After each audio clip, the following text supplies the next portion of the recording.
National Broadcasting Center di Londra, ben ritrovati per questo appuntamento con lo speciale News Olympia 2012. È stata anche quella di ieri una giornata importante per i colori azzurri, è arrivata infatti la 12ª medaglia e l'ha ottenuta la squadra della sciabola maschile, composta esattamente da Occhiuzzi, Samele e Montano, che ha conquistato uno strepitoso bronzo battendo per 45-40 la Russia. È stata una gara vincente, emozionante, il risultato è rimasto sempre in bilico almeno fino agli ultimi due assalti, il penultimo di Samele e l'ultimo di Montano, che ha bruciato così il tentativo di rimonta inutile, tra l'altro proprio nell'ultimo assalto da parte della formazione russa.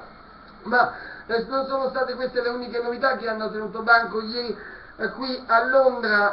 Nel canottaggio la coppia azzurra delle due senza Carboncini e Mornati è giunta al quarto posto nella finale di specialità. L'oro è andato alla Nuova Zelanda, argento alla Francia e bronzo alla Gran Bretagna. Per quanto riguarda gli sport di squadra, nella pallanuoto finalmente dopo 3 sconfitte per il 7 Rose è arrivata la prima vittoria olimpica con il successo per 10-5 contro la Gran Bretagna.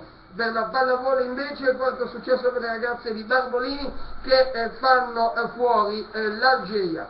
Questa è dunque la situazione per quanto riguarda la giornata di ieri, che era in pratica la 7ª. Nella 8ª in programma oggi speranze dovrebbero arrivare dalla spada a squadre donne. Le ultime notizie ci dicono però che gli Stati Uniti sono avanti sulle azzurre, quindi sono poche le possibilità di accesso alla semifinale. Per ciò che concerne invece l'atletica leggera si attendono le speranze da parte del marciatore Rubino da 20 km uomini, e poi per gli sport di squadra per la pallavolo Italia-Australia uomini e poi per la pallanuoto Italia-Kazakistan uomini. Intanto oggi attesa per le semifinali da trampolino 3 metri con Tania Cagnotto e Francesca Dall'Alpe.